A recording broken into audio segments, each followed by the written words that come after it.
गरीब सेवक राम के द्वार पर आज पूरा गांव भोज खाने जुटा हुआ था। उसके आंगन में शादी का मड़वा लगा हुआ था।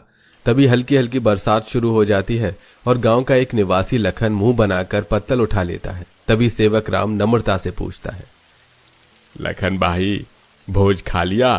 परिवार को खिला दिया ना ठीक ढंग से? तभी शादी की व्यवस्था में कमी निकालते हुए लखन ने बोला, अरे क्या सेवक राम भाई, इतना सस्ता इंतजाम किया है तुमने। बारिश का मौसम है, कम से कम टेंट तो लगवा लेते।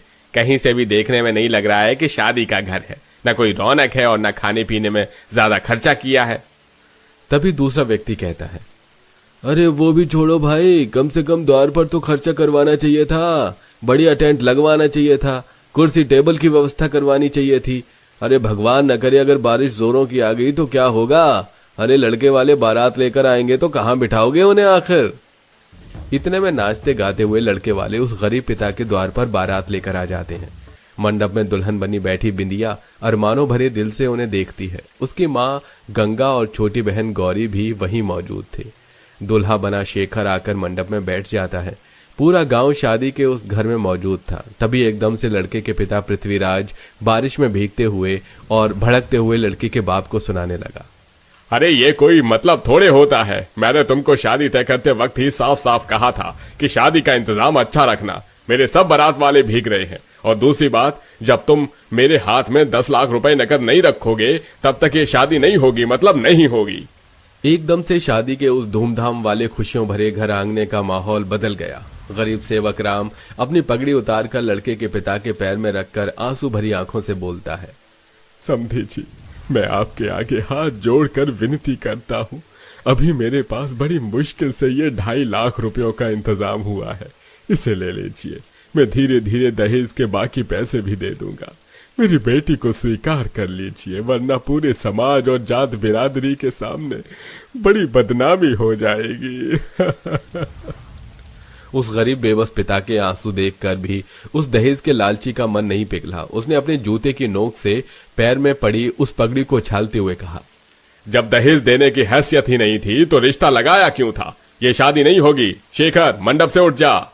जी पिताजी। लड़के वालों की बारात लौटती देखकर शादी में आए सब लोग आपस में बातें बनाने लगते हैं और अंतिम क्षण तक वो गरीब पिता उनके आगे गिड़गिड़ाता रहता है। रुक जाइए समधी जी, ये बारात मत लौटाइएगा, वरना मेरी बेटी समाज वालों की नजर में तमाशा बनकर रह जाएगी। सभी लोग भी पहले से ही दुखी उस गरीब परिवार को ताने मारने से पीछे नहीं रहे। अरे पता नहीं कैसी अभागी लड़की है, द्वार पर आई हुई बारात लौट गई। अब कौन थामेगा इसका हाथ? चलो भैया, जब बारात ही लौट गई तो यहाँ पर रुकने का क्या काम? सब अपने अपने घर चलो।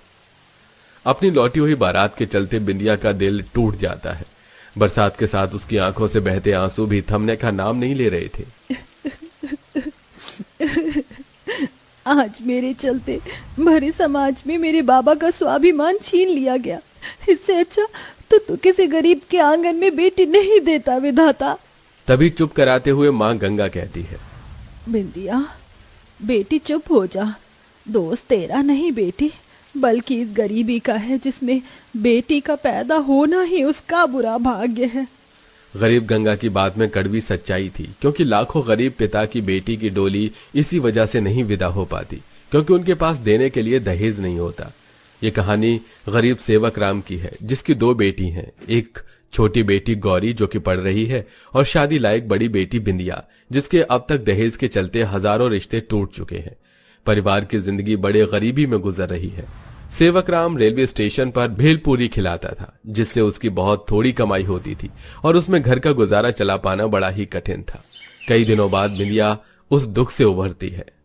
नहीं, मैं ऐसे दुखी नहीं रह सकती हूँ, वरना मुझे दुखी देख देख कर मेरे माता पिता भी दुखी होंगे। बिंदिया ने खुद को संभाल लिया और मुस्कुराते हुए रहने लगी। गंगा, मेरी भेलपुरी की बाल्टी मुझको दे दे, स्टेशन जाने को देरी हो रही है। ये लो बाबा, मैं ले आई भेलपूरी की बाल्टी। तू तो मेरी प्यारी लाड़ो है। अच्छा, मैं चलता हूँ। तभी चौखट से बाहर उतरते ही सेवक राम की आंखों के आगे अंधेरा छाने लगा। तभी बिंदिया ने उसे थाम लिया। बाबा, आप ठीक तो हैं? मुझे आपकी तबीयत ठीक नहीं लग रही है। आज घर पर ठहर जाइए। अगर मैं घर पर ठहर गया तो हम खाएंगे क्या? और कल को तेरी विदाई भी तो करवानी है बिटिया, मुझको जाने दे। अजी ध्यान से जाइएगा। कुछ ही देर में वो रेलवे स्टेशन पर आ गया। तभी बड़े जोरों से बारिश शुरू हो जाती है। ओहो, इस बारिश के चलते ट्रेन भी नहीं आ रही है। लगता है पटरी पर पानी भर गया होगा, तभी तो देर हो रही है। तभी ट्रेन प्लेटफॉर्म पर आती देख वो भेलपूरी की बाल्टी लेकर चढ़ने की कोशिश करता है। तभी बारिश से गीली ट्रेन के पायदान पर से उस बेचारे का पैर फिसल जाता है और रफ्तार में होने के चलते उसके दोनों पैर कट जाते हैं।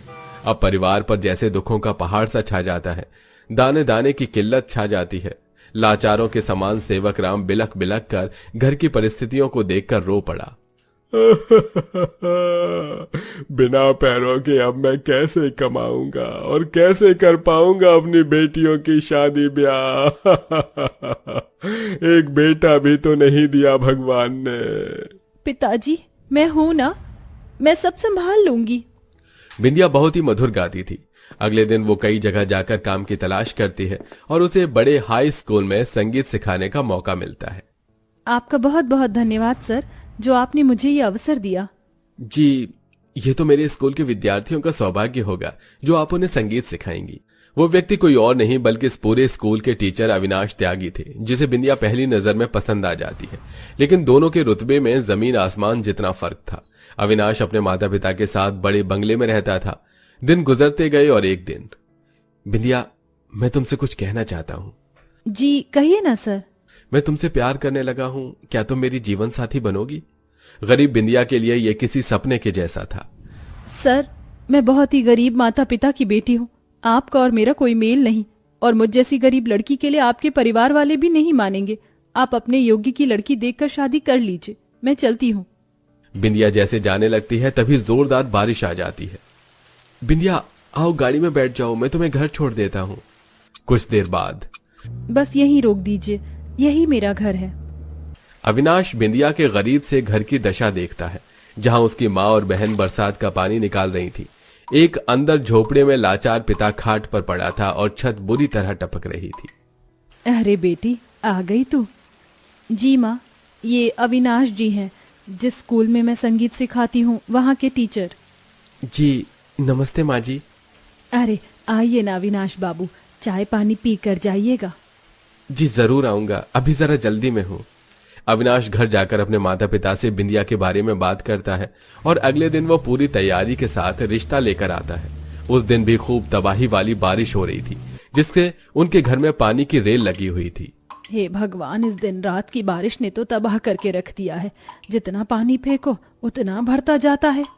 जैसे ही गंगा पानी फेंकने के लिए दरवाजे पर आती है तो वहां लड़के वाले खड़े होते हैं। उनके अगल बगल में नौकर चाकर फल मिठाई और शगुन की थाली लेकर आते हैं। लगता है आप लोग किसी के घर रिश्ता लेकर आए हुए हैं। जी हाँ बहन जी, मैं मेरे बेटे का रिश्ता आपकी बेटी के लिए लाई हूँ।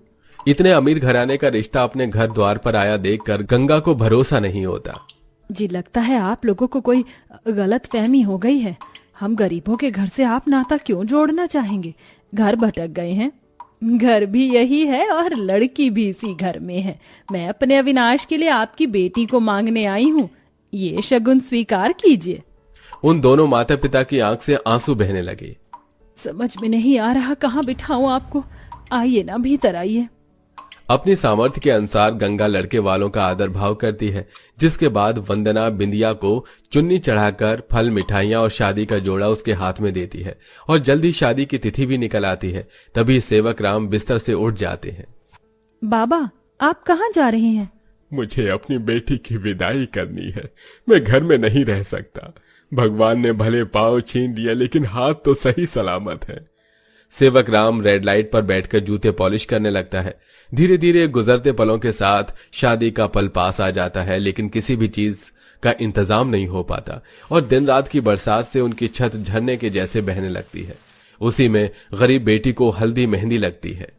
मेरी तो कुछ भी समझ में नहीं आ रहा। ऐसे घनघोर बारिश में हम अपनी बेटी की विदाई कैसे करेंगे? तभी होने वाली समधन वंदना हलवाई और टेंट वालों को लेकर आती है। अरे वंदना जी, आप यहाँ?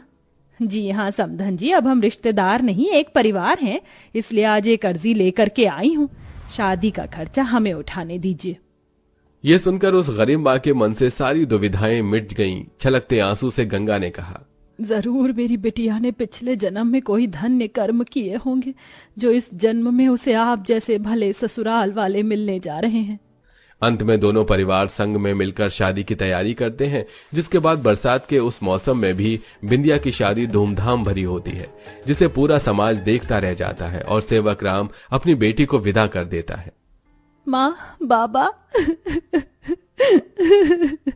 छोटी दीदी जा रही हो अपने बड़े से ससुराल में, जाकर हमको भूल मत जाना। नहीं भूलूंगी, कभी नहीं भूलूंगी। बाबा, अपना ध्यान रखिएगा। जा लाड़ो, अपने ससुराल में सुखी रहना, यही हमारा आशीर्वाद है। और विदा होकर बिंदिया अपने गरीब पिता के आंगन को छोड़कर अपने अमीर ससुराल में आ जाती है, जो कि सुख सुविधाओं से भरा हुआ था। क्या आप भी किसी बिंदिया जैसी बहादुर लड़की को जानते हैं जो बुरे हालातों में पिता का सहारा बनी हो? हमें कमेंट करके जरूर बताइएगा।